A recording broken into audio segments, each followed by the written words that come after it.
Vous avez dit vous-même que le Conseil Café Cacao n'a pas beaucoup de choix. Le Ghana a déjà baissé sa production de 28%. Confirmez-vous ce soir que le prix d'achat du cacao sera revu à la baisse à partir du 1er avril en Côte d'Ivoire? Avant même le 1er avril, dans quelques jours, des annonces seront faites. La Côte d'Ivoire n'a pas beaucoup de choix, aussi bien au niveau du prix qu'au niveau du timing. Nous essayons, en même temps que nous communiquons avec vous ici, que nous parlons à tous ceux qui sont acteurs sur le marché, nous communiquons avec les organisations professionnelles d'agriculteurs en Côte d'Ivoire. Nous communiquons avec tout le monde pour que les décisions qui vont être prises soient comprises. Alors les différents secteurs font quand même part d'une certaine inquiétude. Comment est-ce que vous entendez les rassurer? Il faut les rassurer par toutes les mesures qui ont déjà été prises, d'ailleurs par le gouvernement et par le Conseil Café Cacao, puisque des mesures ont été prises pour réduire la pression sur ces personnes, pour réduire la baisse qu'il y avait au niveau de leur pouvoir d'achat, pour maintenir un minimum de revenus. Bon, c'est ce qui a été fait.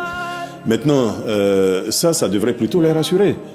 Et puis, l'État de Côte d'Ivoire et le Conseil Café Cacao ont toujours été aux côtés de nos producteurs, aux côtés de nos paysans. Ce sont des instructions que nous avons des plus hautes autorités de notre pays, du chef de l'État, le président Alassane Ouattara, qui veille à ce que le revenu des producteurs ne soit pas trop impacté par toutes ces crises au niveau mondial. Nous y veillons, nous y travaillons.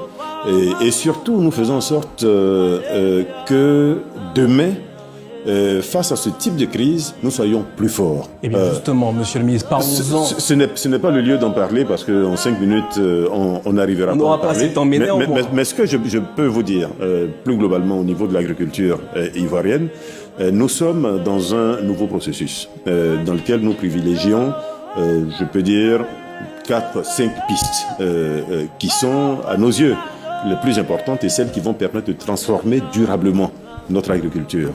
L'aspect souveraineté alimentaire, premièrement. L'aspect, on va dire, productivité, pour faire simple. Productivité, améliorer les conditions de travail des paysans, améliorer leurs revenus, etc., etc. L'aspect financement de notre agriculture, l'aspect gestion du foncier et l'aspect durabilité. Alors justement, j'aimerais... Si nous savons travailler bien sur ces 5 axes, vous verrez qu'il y aura une transformation. Eh bien, l'avenir nous le dira. Néanmoins, j'aimerais rebondir sur certains des points que vous avez abordés. Verger vieillissant, déforestation, concurrence, exigence européenne de traçabilité. Est-ce que, selon vous, dans 10 ans, la Côte d'Ivoire pourra-t-elle rester le premier producteur mondial de cacao? Tout ce que vous venez de dire se retrouve dans ce que je viens de donner comme solution, sur lesquelles nous avons déjà commencé à travailler. Si vous prenez ces 5 axes-là, vous verrez qu'il y a une réponse claire apportée aux préoccupations que vous venez de soulever. Vous avez évoqué le mot de transformation tout à l'heure. Est-ce que la Côte d'Ivoire, avec son cacao ou encore ses anacardes, est en mesure aujourd'hui de transformer localement au lieu d'exporter de manière brute, notamment en Inde? Là aussi, nous évoluons très bien. Nous évoluons très bien. Et il faut savoir que nous étions à peine à 10-15%, par exemple, au niveau du cacao. Aujourd'hui, nous sommes autour de 40%. Ça progresse. Au niveau de l'anacarde, nous sommes à 46% aujourd'hui de transformation locale à 20 exportations. Là aussi, c'est une excellente progression parce que nous étions, il y a quelques années, très bas.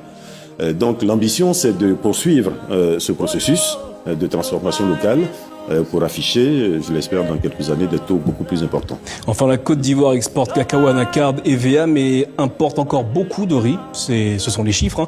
Dans combien d'années pourra-t-on nourrir les Ivoiriens avec du 100% produit en Côte d'Ivoire? Tout à l'heure, dans les 5 piliers dont j'ai parlé, le premier, c'était souveraineté alimentaire.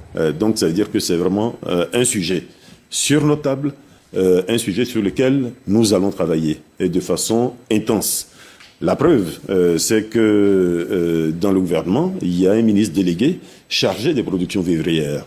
Donc, ça veut dire que c'est une préoccupation du gouvernement, ça veut dire que c'est une priorité dans l'action que nous allons mener dans les prochaines années. Donc, nous ne sommes pas inquiets. Le riz, c'est une préoccupation. Nous savons comment y arriver. Il y a des pistes. Nous y travaillons. Bruno Nabagné-Koné, monsieur le ministre, merci infiniment d'avoir répondu à nos questions au sujet de la situation de l'agriculture et plus globalement agricole en Côte d'Ivoire. Merci à vous.